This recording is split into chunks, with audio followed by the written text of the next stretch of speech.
Hello friends, இன்றைக்கி நம்ம oven இல்லாமல் ரொம்ப ஈஸியாக குயிக்காக எப்படி கேக் செய்கிறதுன்னு பார்க்கலாம். நியூ இயருக்கு ரொம்ப சிம்பிளாக தோசை மாதிரி நான் வந்து லேயராக பண்ணி கேக் செஞ்சுருக்கேன். எப்படி பண்ணலான்னு பார்க்கலாம் வாங்க. ஒரு பேன் எடுத்தாச்சு. முட்டை 3 சேர்த்திக்கலாம். Egg 3 egg, 1 glass milk, 1/2 cup sugar add பண்ணிக்கிறேன். இப்போ நல்லா மிக்ஸ் பண்ணிக்கலாம்.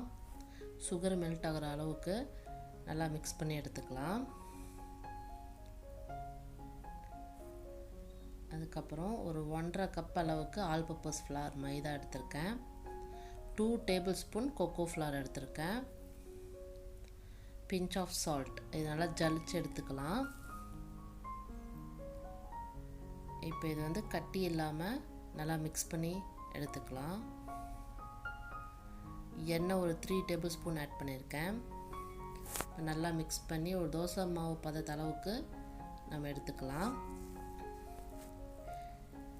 இப்போ பாருங்கள், ரெடி ஆயிடுச்சு. இப்போ ஒரு பேனில் லைட்டாக பட்டர் அப்ளை பண்ணி தோசை மாதிரி நம்ம ஊற்றி எடுத்துக்க வேண்டியது தான். நான் வந்து ஒரு டோம் கேக் மாதிரி பண்ணலாம் அப்படின்னு சொல்லிட்டு மேலே ஒரு ரவுண்ட் ஷேப் கொடுக்கலாங்கிறதுக்காக நான் கொஞ்சம் மொத்தமாக தான் தோசை ஊற்றிக்கிட்டேன். உங்களுக்கு வந்து மெலிசா லேயர் வேணும் அப்படின்னு நீங்கள் ஆசைப்பட்டிங்கன்னா அந்த மாதிரி மெலிசா தோசை மாதிரி நம்ம ஊற்றி தேய்ப்போம் இல்லையா, அது மாதிரி தேய்ச்சி எடுத்துக்கலாம். நான் வந்து ஒரு 1.5 கரண்டி அளவுக்கு தோசை மாவு விட்டு லைட்டாக அது ஸ்ப்ரெட் பண்ணி கொஞ்சம் மொத்தமாகவே நான் வந்து எடுத்துக்கிட்டேன்.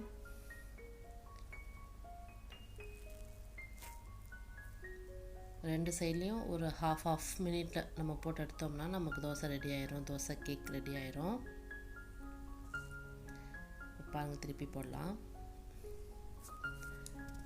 நல்லா சாஃப்டாக இருக்குது. ரொம்ப பொறுப்புன்னு நம்ம பொரிச்சிடக்கூடாது. கொஞ்சம் சாஃப்டாகவே நம்ம எடுத்துகிட்டா தான் நம்ம கேக் நல்லா சாஃப்டாக இருக்கும். இந்த மாதிரி நம்மக்கிட்ட இருக்க பேட்டரில் எத்தனை தோசை வருமோ அத்தனை ஊற்றிக்கலாம். எனக்கு வந்து ஒரு 18 தோசை வந்துருந்துச்சு, 18 தோசை வந்துருந்துச்சு. 18 லேயரில் தோசை வச்சு கேக் மாதிரி பண்ணியிருந்தேன். இதே மாதிரி நம்ம 2 சைடும் ஒரு ஹாஃப் மினிட் நம்ம திருப்பி போட்டோம்னா நமக்கு தோசை ரெடி ஆயிரும்.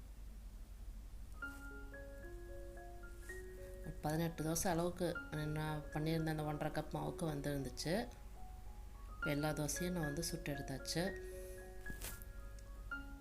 பாருங்கள், ரொம்ப நல்லா சாஃப்டாக ரொம்ப சூப்பராக இருந்துச்சு. உங்களுக்கு மெலிசா வேணும்னு நினச்சிங்கன்னா நீங்கள் மெலிசா கூட தோசை பண்ணிக்கலாம். நான் கொஞ்சம் மொத்தமாக தான் பண்ணியிருந்தேன். இப்போ ஒரு பவுல் எடுத்திருக்கேன். இதை வந்து நல்லா ஃப்ரீஸ் பண்ணிக்கணும் விப்பிங் க்ரீம் பண்ணுறதுக்கு. இந்த பீட்ரு இல்லாதவங்க வந்து மிக்ஸி ஜாரில் கூட நம்ம போட்டுக்கலாம். மிக்ஸி ஜாரையுமே வந்து நல்லா ஃப்ரீசரில் வச்சு நல்லா ஃப்ரீஸ் பண்ணிக்கணும்.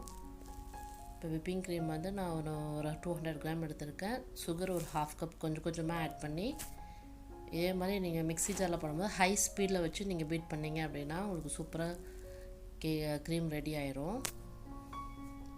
மிக்ஸி ஜார் சூடு ஆகிற மாதிரி இருந்தால் நீங்கள் ஃப்ரீசரில் வச்சுக்கலாம். வெனிலா எசன்ஸ் ஒரு 1/2 டேபிள் ஸ்பூன் ஆட் பண்ணியிருக்கேன். அப்படியே க்ரீமோடு சேர்த்து நீங்கள் மிக்ஸி ஜாரை கொஞ்சம் நேரம் ஃப்ரீசரில் வச்சு எடுத்து மறுபடியும் பண்ணிங்கன்னா அப்புறம் சூப்பராக ரெடி ஆயிரும். இப்போ நம்ம லேயர் பண்ணிக்கலாம். தோசையை வச்சு மேலே லைட்டாக க்ரீம் அப்ளை பண்ணிக்கலாம்.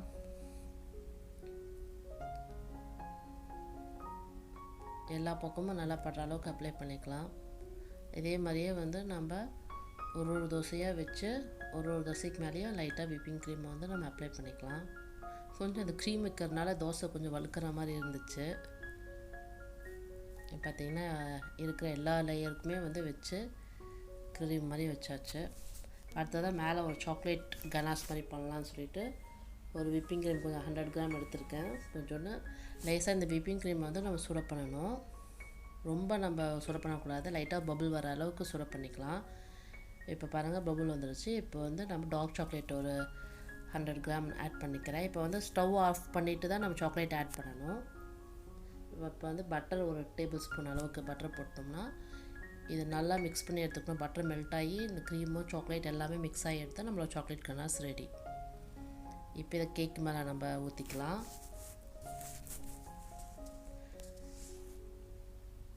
அவ்வளோதான், கேக் மேலே நம்ம ஊற்றி எல்லா பக்கம் நம்ம ஸ்ப்ரெட் பண்ணி விட்டுட்டா நம்மளோட டோம் தோசை கேக் கிரேப் கேக் சூப்பராக ரெடி ஆயிடுச்சு. கொஞ்சம் நேரம் ஃப்ரிட்ஜில் வச்சுட்டு ஒரு 1/2 அன் ஹவர் ஃப்ரிட்ஜில் வச்சிங்கன்னா இங்கே மேலே இருக்க அந்த கனாஸ்லாம் வந்து நல்லா செட் ஆகிக்கும். உங்களுக்கு நமக்கு கொஞ்சம் சில்லுன்னு சூப்பராக இருக்கும். கேக் சில்லுன்னு ஆகிடும்.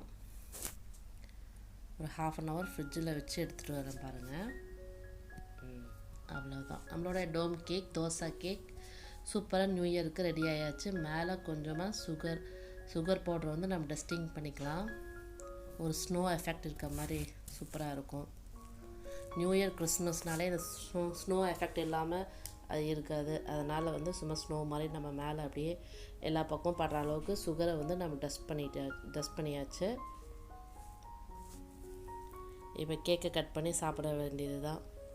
ரொம்ப ரியலாகவே சூப்பராக இருந்துச்சு. ரொம்ப சாஃப்டாக இருந்துச்சு. ரொம்ப சிம்பிளாகவும் ரொம்ப சீக்கிரமாகவும் நான் முடிச்சிட்டேன் இந்த கேக் ரெசிப்பியை. நீங்களும் இதே மாதிரி ட்ரை பண்ணி பாருங்கள். நல்லா கட் பண்ணுறதுக்குமே நல்லா சாஃப்டாக இருந்துச்சு. இதே மாதிரி நீங்களும் கேக் ட்ரை பண்ணி பார்த்துட்டு எப்படி இருந்துச்சுன்னு கமெண்ட் பண்ணுங்கள். பிடிச்சிருந்தா சப்ஸ்கிரைப் பண்ணுங்கள்.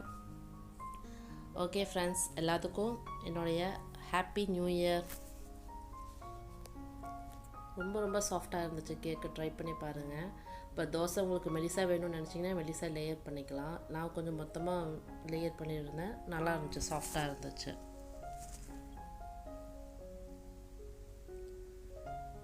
இதே மாதிரி நீங்களும் ட்ரை பண்ணி பாருங்கள். Happy new year friends. எல்லாத்துக்கும் என்னுடைய இனிய புத்தாண்டு நல்வாழ்த்துக்கள். ஹாப்பி